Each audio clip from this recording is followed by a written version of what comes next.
So we tend to disregard the fact that they're very dangerous. And, until something tragic happens, unfortunately, it's kind of in the back of our minds. That's why I really do like those the stickers that they're handing out at the door here. So put that right in your gas tank if you want to. Safety first. So just to give a little background, like I said, I've been riding my entire life. My grandparents have a cabin up in Tioga County on Rattler Mountain in northern PA. Some of you might be familiar with the area. I'll go into, I guess, my accident here. So the cabin up there is sitting on like a 10,000 acre mountain, and my grandfather owns about 300 acres of that 10,000. So it's pretty easy to kind of get lost up there. But I'm very familiar with the area, and been riding there ever since I was a kid. So we have a few plots out there, all dirt roads, several trails, and maybe like a dozen cabins scattered across those 10,000 acres. So on November 23rd, 2017, which happened to be Thanksgiving Day, we're up there in Tioga County visiting with my grandparents, having Thanksgiving, because they don't come out of the woods. We go to them. So, my niece was actually out from Louisiana. She's visiting. I'm out, teaching my little cousin Max how to shoot a .357 mag and literal and figurative blast. Having a good day. So everything was pretty much perfect. The following day was my 5-year high school reunion, so I was very excited for that. So we had this home cooked meal. It was the first home cooked meal we had in about 4 years. We've been going out because cleaning up sucks. So we had that great meal and cleaned up a bit, and my parents actually went with my aunt down to the bottom of the mountain to another cabin to visit with a friend, and I thought it was a great time to get on the ATV and go for a ride. So I hopped on my grandfather's Polaris 500 and took off. As I said, I'm an enthusiast, so I just send it. I didn't really, I just want to point out a few things. I didn't go over the ATV, didn't do a little safety check on it. Come to find out, all 4 tires were actually low in tire pressure, and I still had the 4-wheel drive engaged on that little switch, which is very easy to hit. So that causes a little bit of torque steer, and I really wasn't paying attention to it because I was just gunning down the road. So wasn't wearing a helmet, unfortunately, so was not wearing the correct safety gear at all. I was wearing a pair of skate shoes, thin pair of gloves, a pair of khakis, and jacket, and that was it. I did have my cell phone on me though, so that's a plus. So I turned left out of the driveway and then went down the hill, turned right, and as I said, it's all dirt roads, and I happened to pass my cousin Max, who was practicing driving, as we all did up there, because there's no one up there. So we all drive cars and learn how to drive. And so we both pull up to one another, pull the window down, and we exchanged like maybe 10 words, and I took off. And he was headed back to the cabin, and I'm pretty much topping out the 500 down straightaway on A&S Road, and it's lined with trees on both sides. And as I said, I left the 4-wheel drive engaged, so the straightaway kind of comes to a very sharp turn in the road, and I've been riding up there my whole life, and I kick myself in the ass for this, but that tree just came up way too fast, and I was riding recklessly too fast, and I slammed the brakes, and I'm trying like hell to turn out of this, but I just continued to understeer in the very same tree that I've gone around for years. So the tail end, the rear end of the quad smacks the tree line and then causes it to do like a 360 and then hits head on into that larger tree. So the impact, that impact is right there in my ear, like I can still hear that to this day. So my body was thrown forward over the handlebars, and the handlebars actually broke my left femur, severed both femoral arteries, and took my right leg 97% off. So it was hanging on by 3% skin. So I have a prosthetic now that I rock out with, and we're still getting the hang of that. But yeah, so I get flung over the handlebars like 25 feet in the woods, and I land on my bottom, and my residual right femur tore through my pant leg and spiked directly into the dirt underneath me, and my left leg is just useless, lifeless. Right leg, that 3% skin's hanging on, the leg's there. it was there. So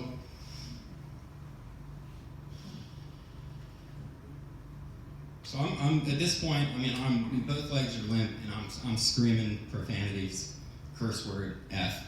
Any word that comes to mind, it's coming out of my mouth, and I'm panicking. So I'm just complete panic, and I run my hands through my pockets and trying to find my phone. And all I feel is like my fleshy legs. And I finally find my phone, and it happens to be bent like a banana, completely cracked, but that blue light on the front is still blinking. I got a Samsung, so I don't have Siri, I have Android, and I'm going, okay, Google, call 911, hope for me. And nothing's working, it's just a brick at that point. So chuck the phone, and I'm just in excruciating pain, and I'm yelling for help as loud as I can. But, pain's very interesting. It can be an incredible motivator in certain situations. I read an article recently by Dr. Phil. I'm not really crazy about Dr. Phil, but this was pretty interesting. He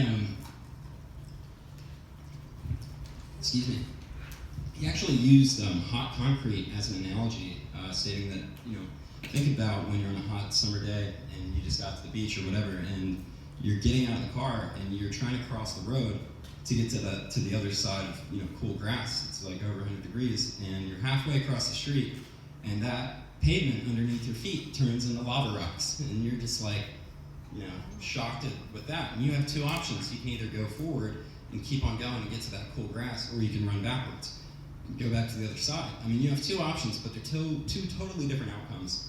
So there's no one, like back to the woods, so there's no one around me for like maybe a quarter mile. If that person is even home. So I grabbed the lower half of my leg and literally felt my bone, felt my flesh, realized this was real. Almost caused me to pass out, but couldn't do it. So I just took a few deep breaths, and I'm in total shock.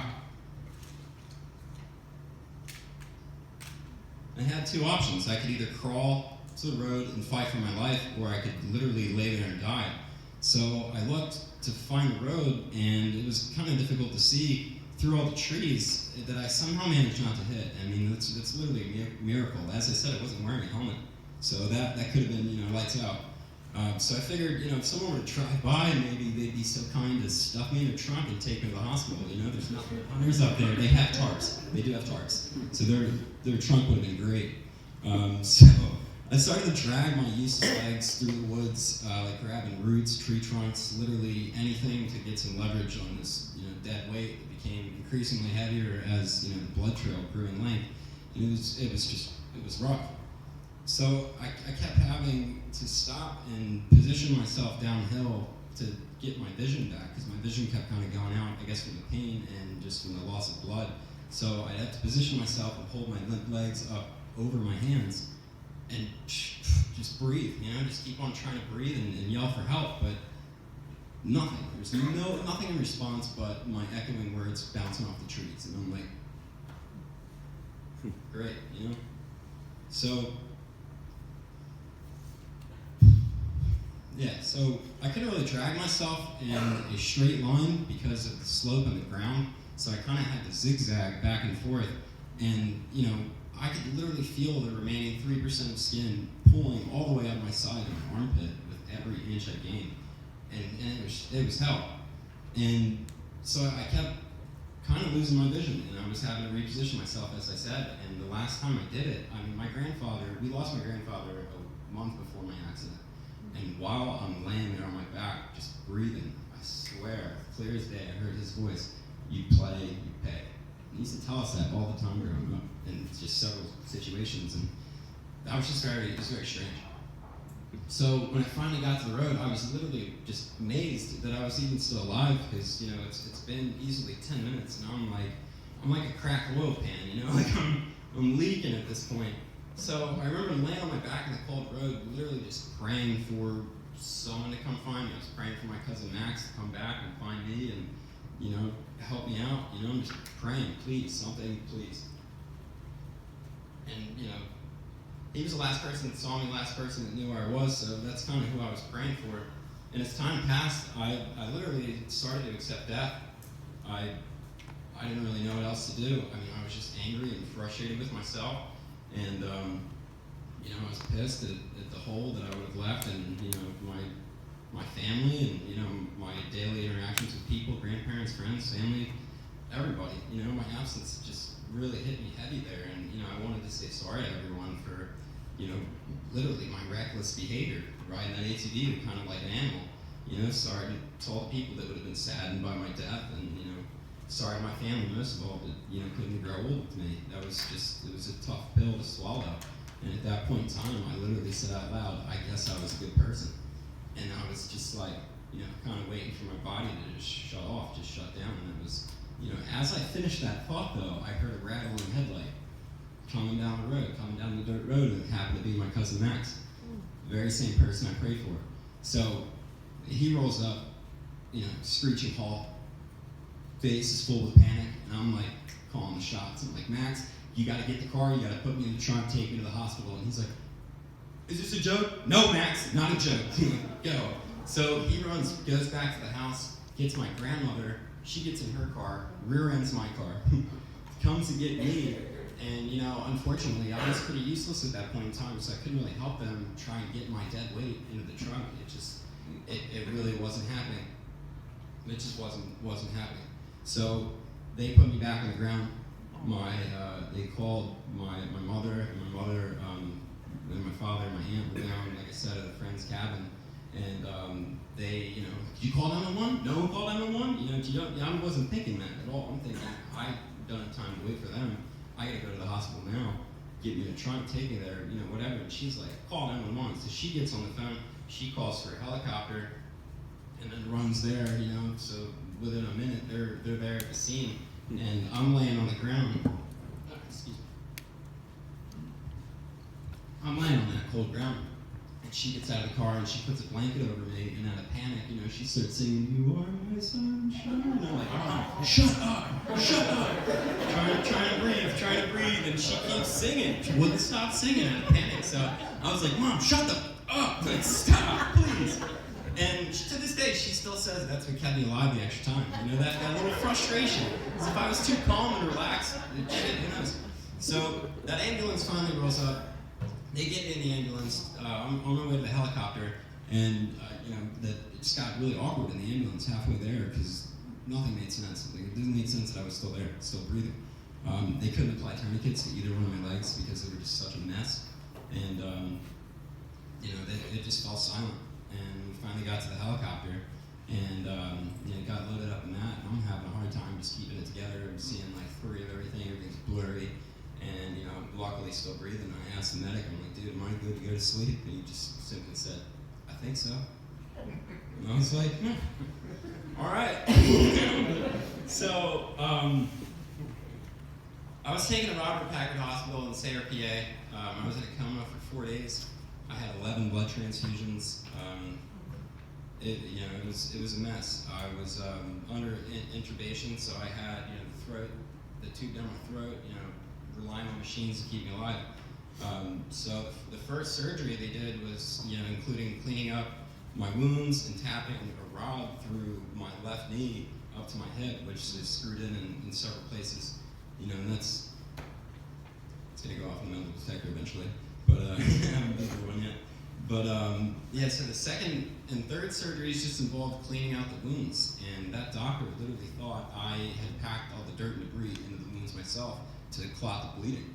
And come to find out, that may have actually saved my life, dragging myself out of the woods to clot those wounds. That and the temperature was drilling 32 degrees. So just kind of a miracle in a way. So the fourth surgery involved cleaning up what was left of my right leg. It's probably 6 inches above my knees where it's, now ending. So my nurse in the IC unit, she was incredible. I literally owe my life to her. Her name is Vanessa. She was great. So I woke up from that coma pretty thrilled, literally, that I was still alive. Max did it, Max found me. I kind of in disbelief at that point in time. So, then I asked a staff member who was standing there next to Vanessa to move her clipboard off of my leg. And she was like, sweetheart, you don't have your right leg. I was like, oh. Simply just said, well, does my male appendage still work? We still good there? And I didn't know my parents were actually out in the hall. And they're overhearing this conversation, and they were like, we're going in. And they stormed in the room, and they're smiling, they're like, their son's still here. It's like, just really incredible. Still have my sense of humor, And I was just incredibly lucky. So 2 days after surgery, I was moved to a new room. I was extremely down at that point in time. And, I'm sitting there with my head on the bed rail, just absolutely miserable. And this PT staff member walks by, and she's like, nope, honey, we're getting you out of bed. And I'm like, looking at her like she's got two heads, and she's like, no, come on, you can do it. You're standing up. So she actually did. She got me out of bed, and I stood on my left leg for the first time for, I don't know, it was like probably 5 seconds. And it was like just excruciating pain. It was indescribable, but she was right. I could stand. I could literally stand. That was just monumental for me. So, I couldn't remember her name, so I just called her Mama. She was a major contributor in the beginning of my recovery. She really helped switch that light bulb on and let me know that I could do this. Of course, I had a long way to go. I knew not one amputee. My good leg was broken. I had a rod in it. I'm covered in like 300 stitches and staples. I had like this large scar, the shape of an L going up my left leg where they had that all opened up. So I could just go on about everything that was stressing me out at the time. I had 1,000 stressors, but I really didn't care about most of them because I was just trying to focus on what was in my control and what was in the current picture, and focus on those small goals, and which I would achieve little by little. But at one point, even using a toilet was on that list of my goals. Like that was part of it. I like literally had to learn to walk again, and had to learn to do everything again. And my parents were there every single step of the way, and I'm more than thankful to have them here. And they're here today. Always here for me. So probably 2 weeks into staying there, I had a gentleman walk into my room, and he's a below-the-knee amputee. He's using a below-the-knee prosthetic, and I'm just like, jaw drops. I sit up straight in bed. I'm like, who is this dude? Turns out he's in his 30s. His name is Jeremiah. He lost his leg at 23 as well, and had the exact same nurse in the ICU unit as I did. It was really, really remarkable. So Vanessa was there for him as well. So shortly after, speaking with him, I was able to meet discharge requirements and walk 10 feet with the assistance of a walker. This allowed me to be put into a rehab program in Bryn Mawr in Media, PA, where I really stopped feeling sorry for myself because I started to realize how lucky I was. In the main therapy gym there, my first day, I'm sitting there stretching, and I overheard someone behind me who was literally my age. Dude was 23 at the time. I'm turning 25 April, but so 23, he was most likely the same age, and that dude's just there working with the therapist trying to enunciate his name, simply his name. And I'm like, that could be me. That easily could have been me. I was not wearing a helmet. I dodged thousands of trees. I had no idea how. And that was a moment, a turning point for me where I literally had to stop feeling sorry for myself and be thankful for what I had, and thankful for what could have been didn't happen. So I finally returned home on the Friday before Christmas Day of 2017.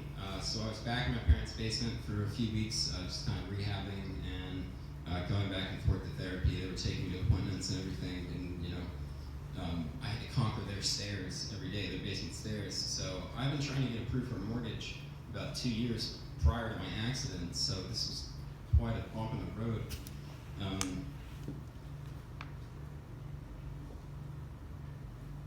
So I started picking up part-time hours again, back with my mom, and that's where I was working for about a year prior to the accident, as I said, and I really started to digest the liability aspect of this, and started to really bring it up more so in homeowners quotes and different policies when people are asking about their policy, because it's pretty relevant, and we really don't think about the liability aspect of these risks that we're exposed to on a daily basis. So I'm crutching back and forth to work, and I'm working with my prosthetist at the time on a leg.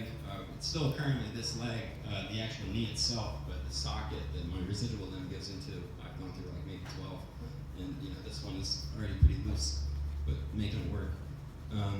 So I was getting around my crutches, going back and forth to work, working with that prosthetist to get back into Bryn Mawr, to get back into amputee training, which I completed successfully, and they actually discharged me after only 7 days because I did too well. So I returned home in mid-February and hit the ground running. Like I said, I went through several sockets. I was practically back to a full work week after many ups and downs. And a mix of leg loss, I finally purchased my first home in the end of May in 2018. And at that point, I literally thought all this was going to be behind me, and it was going to be a new beginning, and everything would just kind of straighten out and start coming together, and feel normal again. But in many ways, it has. But really, I mean, I struggle in one way or another every single day of my life. I wake up every single day with pain, and it's not going anywhere.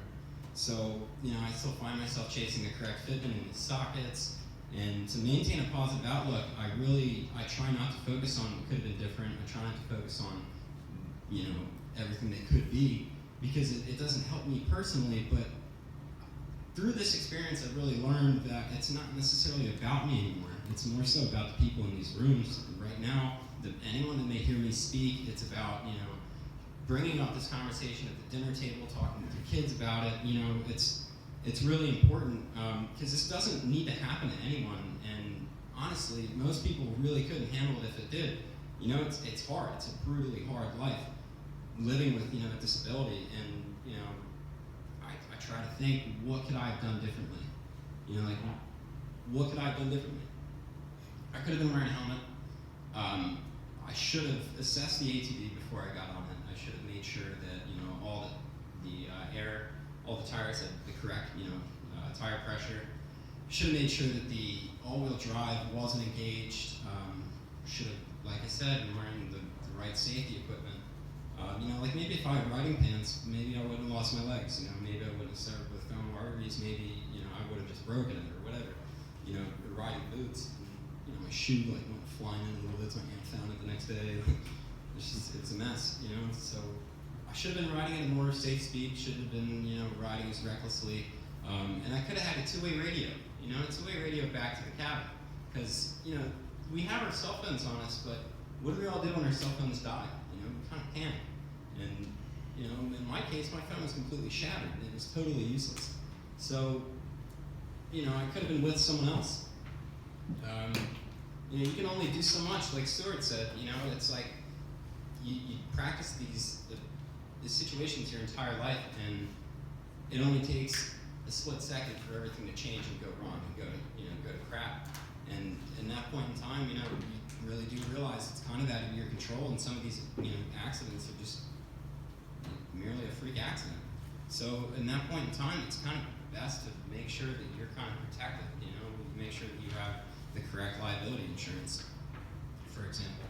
So and these are just precautions to really think about before using recreational vehicles, and because this situation is entirely possible for anyone in this room and for any of our family members. Like it can happen. I'm lucky to be here to be able to talk about it, and not just be a page in history.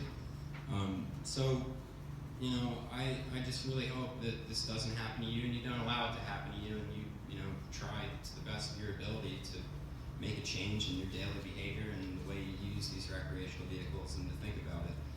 So I really hope my story has resonated with everyone, and I hope you guys all continue living a safe and blessed life. So we can get back to this PowerPoint here. And now that we've been on this,